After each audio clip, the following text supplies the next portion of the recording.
Moby-Dick and Alice's adventures in Wonderland have a lot in common, at least in terms of narrative structure.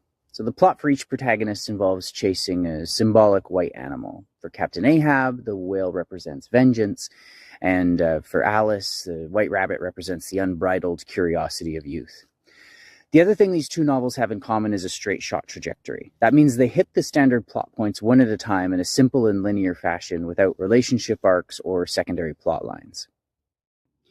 So outside of middle grade fiction, a straight shot trajectory is actually quite difficult to pull off. Without much in the way of plot complication, it can be difficult to fully develop characters and to recreate the messy complexity of life. In terms of pacing, Alice's adventures are structured around her random encounters with the denizens of Wonderland, and the pacing in Moby-Dick is structured around the Pequod meeting 9 other vessels.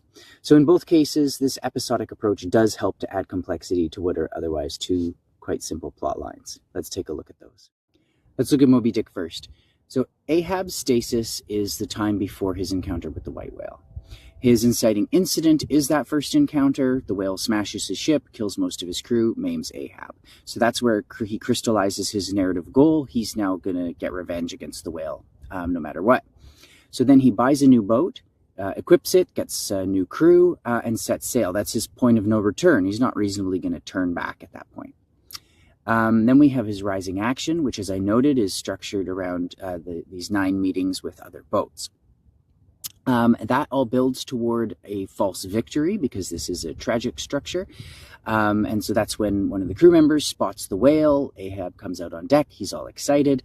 And he's finally going to get his vengeance. But of course, sorry, spoiler alert, the whale smashes the ship, kills pretty much everybody, including Ahab. The only person who survives is the narrator, Ishmael.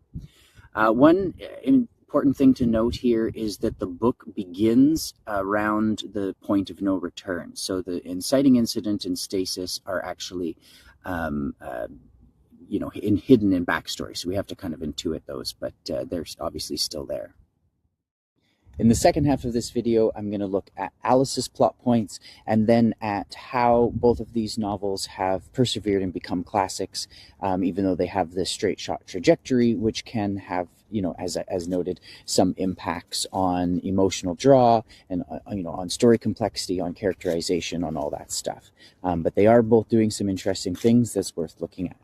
So thanks for watching. If you enjoy narrative structure as much as I do, stay tuned for more.